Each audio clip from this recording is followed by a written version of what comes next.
Olá, meu nome é Murilo e você está no canal Mirai Geopolítica.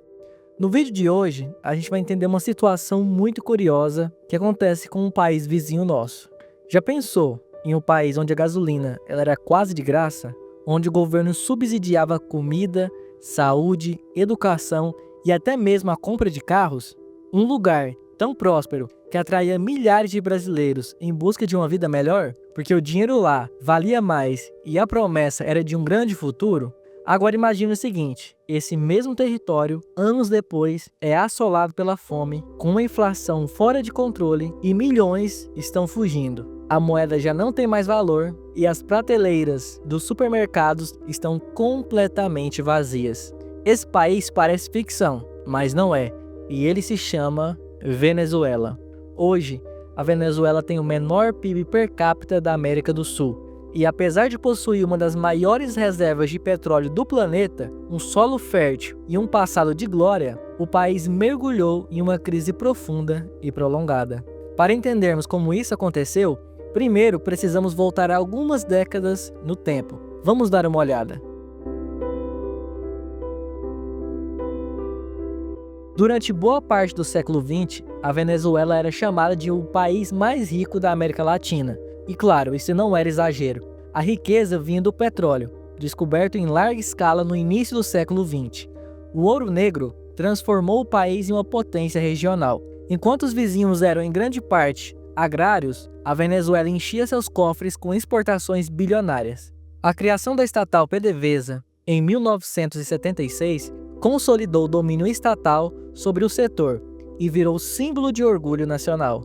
Nos anos 70, com a crise mundial elevando o preço dos barris de petróleo, o país surfava em uma onda de prosperidade. Eram feitos investimentos massivos em infraestrutura, educação e programas sociais.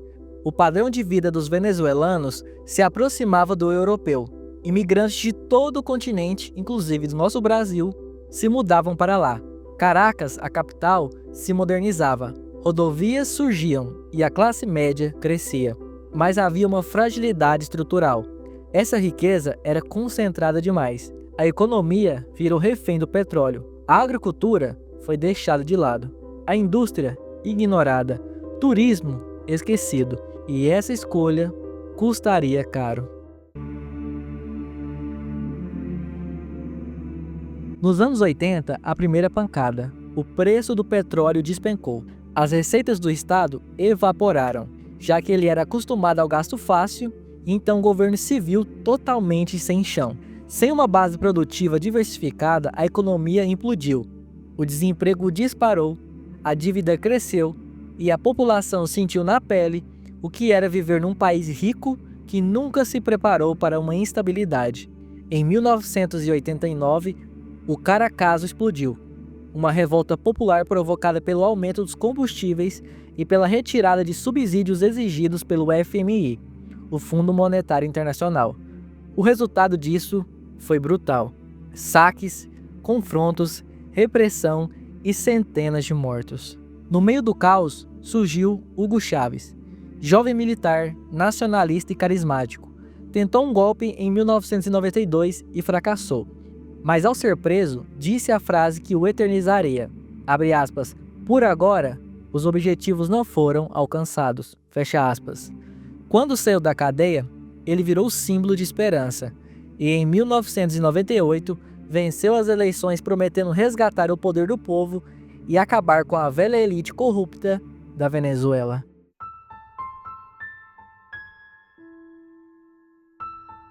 Chávez assumiu com um discurso anti-imperialista, socialista e de exaltação nacional. Reformou a Constituição, ampliou seus poderes e criou a República Bolivariana da Venezuela. Com a alta do petróleo nos anos 2000, os cofres se encheram novamente. Mas, em vez de aproveitar o momento para diversificar a economia, Chávez dobrou a centralização. Estatizou setores, congelou preços, trocou especialistas por aliados políticos e transformou a PDVSA em braço financeiro do governo. Com os recursos em mãos, criou as Misiones Bolivarianas, programas sociais massivos que distribuíam moradia, comida, bolsas e até carros.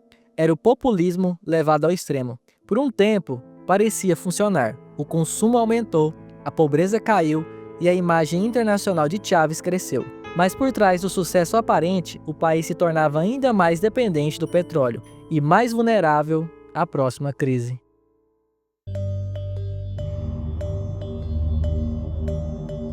Em 2013, Chávez morreu. Seu herdeiro político, Nicolás Maduro, assumiu.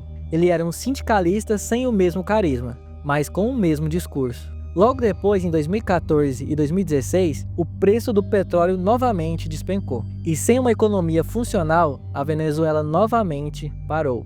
E a situação era tão crítica que a Venezuela começou a importar até papel higiênico. O governo, ao invés de mudar o rumo, insistiu no modelo fracassado. Continuou estatizando, continuou imprimindo dinheiro e fazendo mais e mais promessas. Então, veio a hiperinflação. Em 2018, a inflação da Venezuela bateu mais de 1.000.000%. O bolívar, que é a moeda venezuelana, virou pó.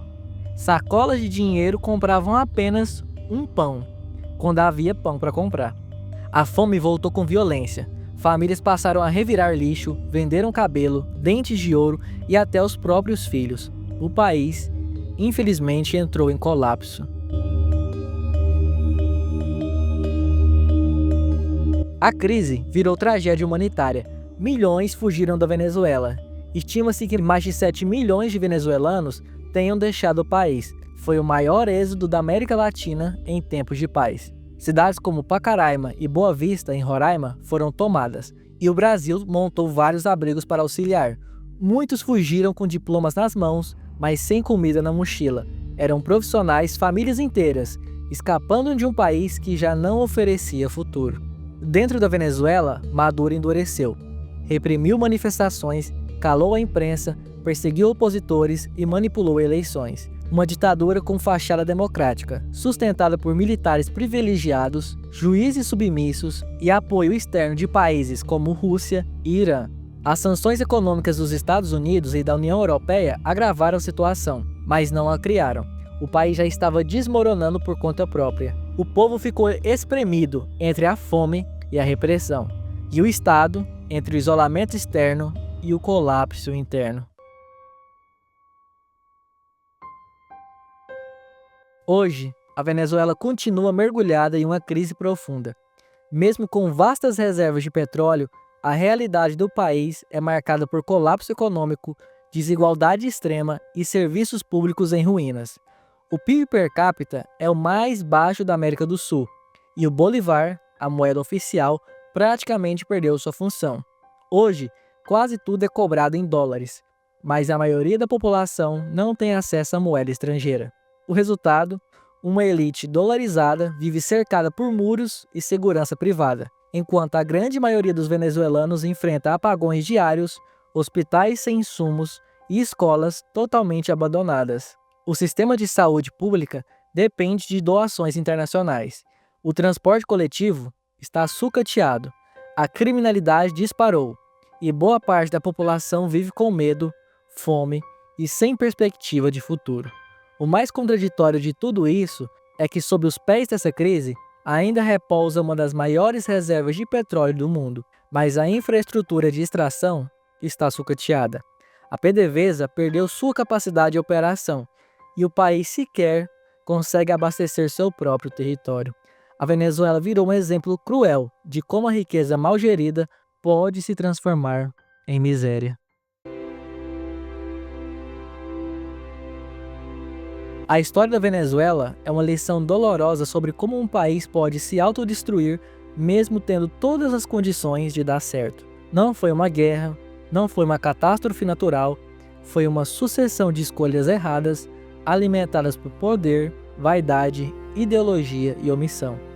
A riqueza natural sozinha nunca foi garantia de prosperidade. Quando um governo sufoca a iniciativa privada, destrói a confiança nas instituições, persegue a liberdade e transforma o Estado em máquina de poder pessoal, o colapso vira questão de tempo. A Venezuela, no entanto, ainda respira, mas carrega um trauma profundo. Ainda existe um povo resiliente, recursos abundantes e uma juventude que sonha com dias melhores. Mas para isso, será preciso reconstruir tudo: a economia, a política, as instituições e principalmente a confiança. Bom, essa foi nossa história de hoje, a nossa análise sobre como, infelizmente, a Venezuela hoje não chega nem perto do que ela já foi e como a população, infelizmente, sofre. E você, acha que a Venezuela ainda tem salvação? O que mais te impressionou nessa história? Comenta aqui embaixo. E não se esqueça de se inscrever no canal para continuar recebendo mais vídeos de geopolítica e economia. Meu nome é Murilo e eu vou ficando por aqui. O meu muito obrigado e até a próxima semana.